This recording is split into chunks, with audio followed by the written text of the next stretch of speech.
7 Reasons Women Resent Their Husbands as They Age and How to Fix It. Senior Wisdom. Have you ever looked at a couple who has been married for decades and wondered, why does she seem so frustrated with him? Why do so many women once deeply in love now feel distant, exhausted, or even resentful toward their husbands? It's not something people talk about openly, but if you look closely, you'll see it everywhere. Silent dinners, absent glances, the slow fade of warmth that once defined a relationship. And the truth is, this doesn't happen overnight. It happens in small, unnoticed moments over years. The emotional labor, the unseen sacrifices, the quiet disappointments that were never addressed. A husband who believes everything is fine because she has stopped arguing. A wife who wakes up one day and realizes she feels more like a caretaker than a partner. But here's the thing. This isn't about blame. It's about understanding. Because if you recognize the signs, there's still time to change course. In this video, we're uncovering the real reasons behind this shift, things most people never realize until it's too late. And by the time we're done, you might see your own marriage, or someone else's, in a completely different light. So stay with me, because what we're about to reveal might surprise you. 1. Years of emotional labor without appreciation. The great Roman philosopher Seneca once wrote, "While we teach, we learn. But what happens when one gives and gives yet no one learns to give in return?" In ancient times, wise women were revered not just for their labor but for their wisdom. The Cherokee elders, for example, often reminded their people that the strongest tree is not the one that stands alone, but the one whose roots intertwine with others. In marriage, however, many women find themselves standing alone, their contributions unseen, their roots supporting a tree that never bends to shelter them in return. Carol, a 72-year-old retired teacher, knew this feeling all too well. She had spent decades making sure life flowed smoothly for her husband and children. Every birthday she planned the celebration, every holiday she made sure the house was warm, the food was plenty, and the family felt whole. When her husband's mother grew ill, she handled the doctors, the appointments, and the long nights in the hospital. And yet, through it all, she could not remember a single time he had asked, "Are you okay?" She would think back to their early years, when love had been tender and fresh, when a simple thank you or a small gesture of gratitude was enough to make her feel appreciated. But over time, things changed. The little things she did, setting out his coffee just the way he liked it, making sure the house was peaceful when he returned from work, remembering the names of his colleagues so he could feel important at company events, became expectations rather than acts of love. And that's the thing about expectations. They quietly replace appreciation. One evening, after another silent dinner, where he ate without a word of thanks, Carol found herself sitting alone on the porch, listening to the wind whistle through the empty trees. That's when she realized something. The resentment she felt wasn't just about the chores or the lack of acknowledgement. It was about what it said, what it meant. It meant that after all these years, she had become invisible. She thought about her hands, how they had held their children, folded endless loads of laundry, wiped away tears. How they had shaped a life of love without ever asking for much in return. And now, as they rested on her lap, they felt tired. Not just with age, but with the weight of an entire marriage carried alone. The hardest part wasn't the work itself. It was knowing that if she stopped doing it, if she let go even for a moment, no one would notice. Women don't wake up one morning and decide to resent their husbands. It happens in the quiet moments, in the unspoken expectations, in the slow erosion of gratitude. And when that gratitude is gone, what's left? So tell me, do you think people notice the ones who hold everything together? Or do they only notice once those hands finally let go? Share your thoughts in the comments. 2. Feeling like a roommate instead of a wife. The great poet Rumi once said, "Half of life is lost in misunderstanding, and the other half in silence." Throughout history, wisdom keepers have warned us that the slowest way to lose someone is not through arguments or distance, but through the quiet erosion of connection. The Cherokee people have a saying, "A fire untended will die, not because it was doused, but because it was ignored." And that is exactly how love fades, not in a moment, but in the spaces where conversation used to live. Linda, 69, could still remember the sound of her husband's laughter in their early years. The long walks, the midnight conversations, the warmth of simply being seen. Back then, they shared everything. dreams, worries, even the little details of their day that seemed too small to matter but made them feel close. But slowly, without either of them noticing, the silence between them grew. At first it was just a few missed conversations. He came home from work tired, she was exhausted from taking care of the kids. He started spending more time on his projects, she filled her time with her own responsibilities. They still ate dinner together, still sat on the same couch, and still lived under the same roof. But it wasn't the same. The meals were quieter. The touch that used to linger now felt absent, and the days blurred into routine. When had they stopped looking at each other?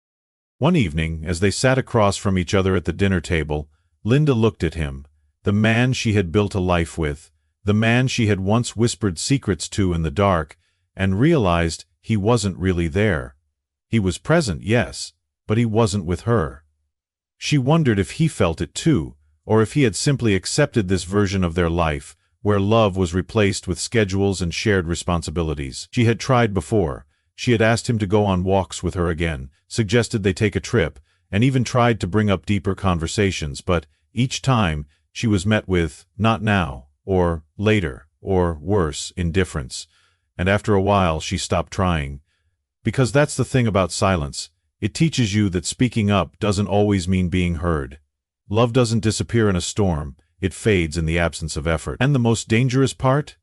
The moment a woman stops longing for connection is the moment she stops needing it from the person she once adored.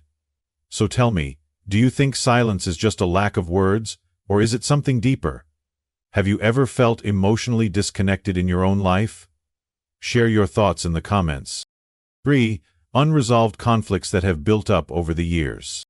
The ancient Greek philosopher Epictetus once said, "It's not what happens to you, but how you react to it that matters." But what if you stop reacting? What if, after years of being ignored, dismissed, or told you're overreacting, you simply stop trying? In the Cherokee tradition there is a story about a river that carves through rock, not because of force, but because of persistence.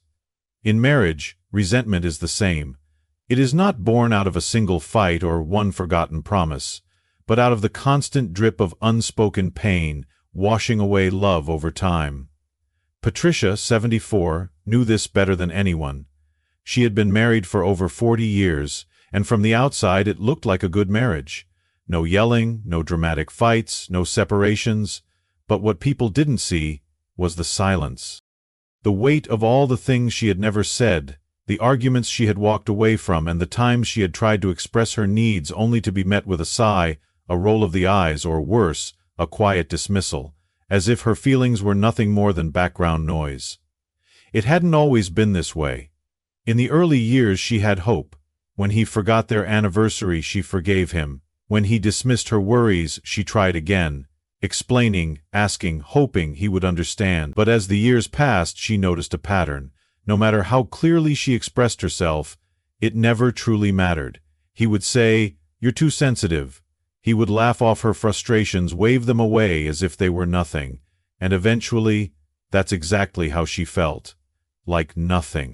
One evening, as they sat in their usual spots, he reading the newspaper, her staring out the window, she realized she could no longer remember the last time they had truly talked. Not about schedules or errands, but about them. She thought back to the moments that had hurt her most, not the big betrayals, but the small, everyday dismissals that had chipped away at her soul. The time she told him she felt lonely and he responded with, "I'm here, aren't I?" The time she cried over an old friend's passing and he changed the subject to the weather. The time she asked for a little more help around the house and he shrugged, "You do it so well, why change it?" She had carried those moments like stones in her pocket, each one adding weight until she could no longer bear it. And yet, if she brought them up now, he would say, "Why dig up the past?" That was the cruelest part. The past wasn't the past. It was right there, sitting between them in the silence, in the absence of touch, in the years of words left unspoken. Resentment is a slow burn. It doesn't explode. It doesn't demand attention. It just settles in, layer by layer, until one day you wake up and realize the love is gone, not because of a single moment, but because of all the moments that were ignored. So tell me, do you think silence is peace? Or is it just a quiet kind of heartbreak? Have you ever felt unheard in your own life? Share your thoughts in the comments. 4. a shift in priorities that leaves her feeling unfulfilled. The great philosopher Socrates once said, "The secret of change is to focus all of your energy not on fighting the old but on building the new." In marriage, however, change is often feared. The Lakota people have a saying, "A river that refuses to move will eventually dry up." Growth is necessary, yet many couples find themselves stuck. One person evolving, the other standing still. Helen, 68, had spent her entire life waiting for someday when the kids were grown, someday when work slowed down, someday when there was finally time for her. Now, retirement had arrived and she was ready to explore, to learn, to rediscover herself. She had dreams of traveling, taking a painting class, maybe even learning to dance. But her husband? He was content exactly where he was, watching the same TV shows, eating the same meals, and living the same days over and over. At first, she tried to bring him along. "Let's take a trip," she suggested. "Let's try something new." He would shake his head, uninterested. "Why change things now?" he'd ask. So she went alone, to the art class, to the book club, to the senior hiking group, and each time she came home, her excitement met his indifference. It wasn't just that they wanted different things. It was that he had stopped wanting altogether. One evening, after another dinner eaten in silence, Helen sat outside, staring at the sky. She wasn't unhappy, not exactly, but she wasn't fulfilled either, and maybe that was worse. The truth is, we are meant to grow, no matter our age, but what happens when one person grows and the other stays behind? So tell me, have you ever felt like you were changing while someone else stayed the same? Share your thoughts in the comments. 5. A lack of emotional and physical affection. The great poet Rumi once wrote, "The minute I heard my first love story, I started looking for you." But what happens when love is no longer looked for, no longer nurtured? The Cherokee people believe that touch is a form of language, one that speaks directly to the soul. Yet in many marriages, that language is lost, not because love is gone, but because affection is mistakenly believed to have an expiration date. Sharon, 71, remembered a time when her husband reached for her hand without thinking, when he would tuck a loose strand of hair behind her ear or pull her close as they watched TV. Those moments used to be small but constant, woven into the fabric of their love. But as the years passed, those gestures disappeared. One evening as they sat on the couch, she turned to him and said, "I miss the way we used to be." He barely looked up from his show. "We're too old for all that now," he muttered. She felt something in her chest tighten. Too old? Was there an age limit on affection? Did love have an expiration date? She had read studies that showed physical touch wasn't just about romance. It was essential for health. It reduced stress, lowered blood pressure, and even improved heart function. But more than that, it was about feeling seen. She wasn't asking for grand gestures. She just wanted to know she still mattered to him in the quiet ways that once came naturally. That night she lay in bed beside him, staring at the ceiling, remembering the last time he had kissed her goodnight. She couldn't. Love doesn't vanish overnight. It fades in the absence of effort. So tell me, do you think love grows quieter with time, or do people simply stop expressing it? Have you ever felt unseen in a relationship? Share your thoughts in the comments. 6. Feeling taken for granted. The great American author Ralph Waldo Emerson once said, "Being appreciated is one of the most fundamental human needs, yet in many long-term marriages appreciation fades. Not because love is gone, but because effort is mistaken for obligation." The Lakota people have a saying, "A woman's hands shape the world," yet they are often the last to be held in gratitude. Over time, what begins as an act of love becomes an expectation, and once gratitude disappears, so does the warmth that once held a marriage together. Nancy, 72, had spent decades ensuring her husband's life ran smoothly. She cooked meals, remembered birthdays, kept their home in order, and was always the one to make sure their family stayed connected. At first, he would thank her with a kiss on the cheek, a kind word, or even just a nod of appreciation. But as the years passed, those small acknowledgments disappeared. She didn't notice it at first. The first few times she let it go. But then, one evening, after setting his plate down in front of him, she waited. Waited for the simple words that used to come so naturally. "Thank you." They never came. She watched him eat, flipping through his phone, unaware of the small storm building inside her. When did this shift happen? When had her love turned into an expectation rather than a gift? She wasn't angry, not exactly. She was just tired. Tired of giving without acknowledgement. Tired of feeling invisible in her own home. That night, as she lay in bed staring at the ceiling, she thought about all the ways she had made his life easier, how she had always been there, unnoticed yet essential. And for the first time she asked herself a painful question: if I stopped doing these things, would he even notice? Love doesn't erode in a day. It fades in 1,000 quiet moments where gratitude is replaced with assumption. So tell me, do you believe love should be spoken or simply understood? Have you ever felt taken for granted in a relationship? Share your thoughts in the comments. 7. Realizing they've grown apart. The great American writer F. Scott Fitzgerald once said, "It is sadder to find the past again and find it inadequate to the present than it is to have it remain forever lost." In marriage, growing apart doesn't happen overnight. It happens in the spaces where conversations used to be, in the quiet replacement of connection with routine. The Cherokee have a proverb: if you do not tend to the fire, it will go out. Love, like fire, requires effort, or it turns to ash. Margaret, 74, sat across from her husband at breakfast, stirring her coffee as he flipped through the newspaper. He had done this every morning for years, sipping absent-mindedly, never looking up. She watched him, wondering if he noticed the silence between them, the way their conversations had dwindled to little more than reminders and schedules. There had been a time when they could talk for hours, dreaming about the future, sharing thoughts that made them feel close. Now they simply coexisted. She tried once, setting down her cup and asking, "Do you ever feel like we don't really talk anymore?" He glanced up, confused.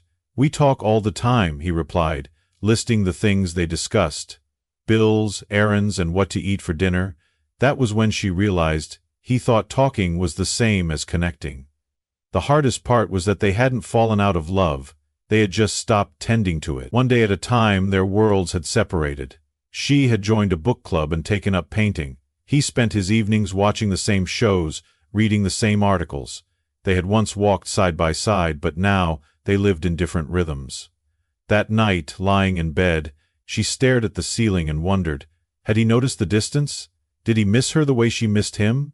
Or had he already accepted that this was just the way things were now? So tell me, do you think love fades naturally, or is it simply left unattended?